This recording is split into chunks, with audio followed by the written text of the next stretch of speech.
Cerita ini gue dapat dari salah satu pendengar setia kita yang dulu pernah kuliah deket jembatan Cincin. Nah, nama kuliahnya kita privasi ya, karena nanti ada adegan negatif yang bisa mencemari nama universitasnya. Jadi nama universitasnya kita privasi. Dan kebetulan banget dia ngekosnya juga deket banget sama jembatan Cincin. Kita samarkan saja namanya jadi Anjas, karena memang ya tadi seperti yang tadi gue bilang, makanya kita privasi namanya juga. Ya, dan kejadian ini tuh sekitar tahun 2022. Jadi mari kita simak ceritanya.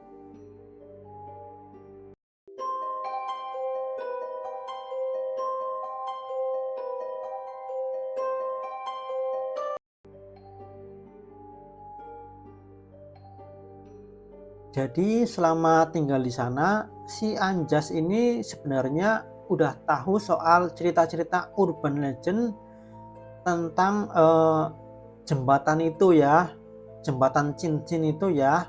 Tapi dia cuek aja, soalnya selama ini dia belum pernah ngalamin langsung, belum pernah lihat secara langsung lah. Baru cuma katanya-katanya doang, baru cuma cerita-cerita doang. Nah, waktu itu Anja sedang ada kegiatan UKM ya. UKM itu unit kegiatan mahasiswa. Nah, sampai sekitar jam 9 malam lah. Bukannya pulang setelah acara itu, dia malah mabuk bareng teman se-UKM di belakang kampus sampai jam 1 malam. Dan setelah mabuk bareng, Anjas pulang ke kos. Ya sebenarnya sih biasanya dia tuh nginep di kampus itu ya, tidur di ruangan UKM itu loh, atau ya di meja-meja kantin dan lain sebagainya. Karena ya posisi mabuk ya biasanya tidur bareng sama teman-temannya yang, karena memang kalau mabuk kan naik motor kan bahaya ya. Teman-temannya itu kan rumahnya jauh-jauh. Ya ada sih yang juga ngekos tapi tetap pakai motor ya, dan gak dekat-dekat tamat.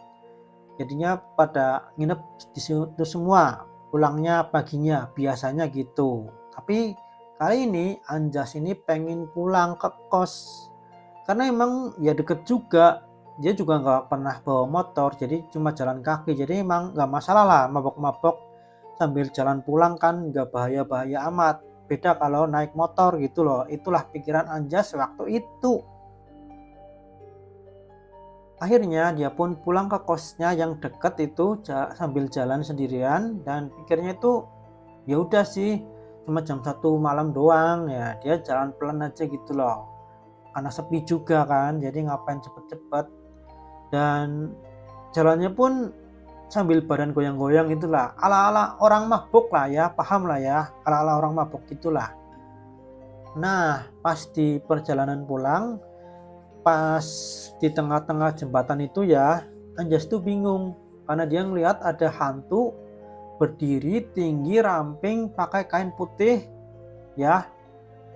Pokoknya di bawahnya itu juga nggak nyentuh tanah, melayang ya, dibuntel kain putih yaitu pocong.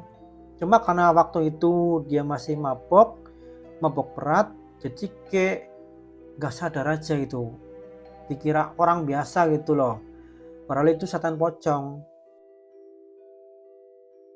Nah, pas si Anjas sudah sampai di samping pocong itu persis, Anjas bilang, "Permisi, punten." Nah, akhirnya setan itu pun ngangguk-ngangguk lah. Dia nggak jawab, cuma ngangguk-ngangguk aja. Tapi ngangguk-ngangguknya tuh nggak berhenti, kayak naik turun, ngangguk-ngangguk terus gitu loh, naik turun gitu loh. Akhirnya kan Anjas bingung, dia coba kucek-kucek mata, ini orang kok aneh banget gitu loh. Dia kucek-kucek mata, tampar-tampar pipi biar agak sadar gitu ya.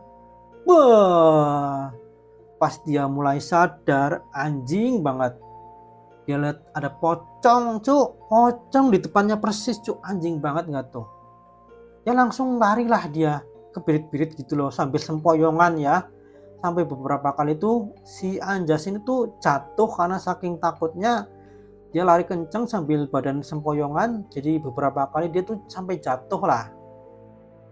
Dan hantu pocong itu tuh tiba-tiba jatuh juga gitu loh. Pas Anjas lagi jatuh, terus dia nengok ke belakang, hantu pocong itu juga tiba-tiba ngikut jatuh juga gitu loh, jatuh ke tanah, terus guling-guling, gelinding-gelinding, muter kencang banget ya, deketin si Anjas gitu loh. Waduh, anjing banget ya, panik banget lah si Anjas, ketakutan gitu loh, langsung dia cepet-cepet berdiri dan langsung lari gitu ya, walaupun ya jatuh lagi gitu ya, karena masih belum sadar-sadar banget itu ya. Dan akhirnya pas udah sampai di gerbang halaman kosnya, dia baru inget, cuk, kunci gemboknya tuh ketinggalan, cuk, goblok banget gak tuh. Kunci gembok kosnya tuh ketinggalan, goblok banget gak tuh, ketinggalan di kampus, buset kan tuh. Jadi ya tapi untungnya sih ya, kunci kamarnya ini aman karena dia biasanya tuh naruh di sol sepatu ya, yang ditaruh di depan kamar gitu loh. Jadi ya untuk kunci kamar aman, cuma tinggal kunci kosannya doang ini ya. Tapi pas lagi dia panik ya, dia lemes duduk di situ di depan gerbang kos ya. Tiba-tiba dia tuh dengar suara grok, cekrek cekrek cekrek gitu loh. Terus pas dia lihat, itu tuh rantai besi sama gemboknya tuh kebuka itu loh. Langsung aja tuh si Anjas langsung masuk ke rumah akhirnya. Setelah Anjas buru-buru buka gerbang, terus dia lari ke berit-berit buka rumah ya, karena ternyata tadi itu suara braknya itu nggak cuma ngebuka pintu gerbang tapi juga pintu rumah. Akhirnya dia bisa masuk kamar ya, karena udah capek nggak kuat juga. Terus akhirnya Anjas mutusin buat tidur, tapi pas dia baru jalan ke arah kasur, tiba-tiba ada suara kayak ada yang ngetok jendela kamarnya gitu loh. Padahal Anjas ini tuh tinggal di lantai 2, cuk. Lantai 2, cuk, goblok banget gak tuh. Bisa-bisanya ada suara ketukan gitu loh di jendela gitu loh, lantai 2 gitu loh. Dan kebetulan banget jendela kamarnya itu tuh ngadep langsung ya, ngarah langsung ke jembatan cincin. Jadi dia tuh bisa lihat jembatan cincin lewat jembatannya itu lewat jendela itu loh. Dan di bawah jembatan itu tuh ya ada kuburan, cuk, kuburan. Anjas samperin jendelanya ya, tapi nggak ada siapa-siapa di luar. Ya siapa juga yang ngetok di lantai 2, goblok banget ya. Yang ada malah kuburan itu tuh kerasa rame. Jadi pas dia lihat kuburannya ya, pas Anjas lihat kuburan, dia ngerasa suasananya tuh aneh, serem gitu loh, tapi rame gitu, kayak ada bisik-bisik orang di situ loh. Terus dia merhatiin batu-batu nisan di situ ya, tahu kan bentuk-bentuk batu nisan kayu yang ini ya, yang biasa ya, yang belum menyatu sama kuburannya, yang belum disemen sama kuburannya ya, cuma batu nisan biasa yang ditancap ke tanah gitu ya, tahu kan. Nah itu tuh ya, Anjas ngerasa satu persatu batu nisan itu tuh kayak makin lama makin tinggi, makin besar, dan perlahan bentuknya berubah jadi setan pocong. Iya, semua batu nisan itu tuh berubah jadi setan pocong. Dan mereka ngangkat kepala ya, melihat ke arah jendela Anjas. Waduh, gila serem banget, cuk.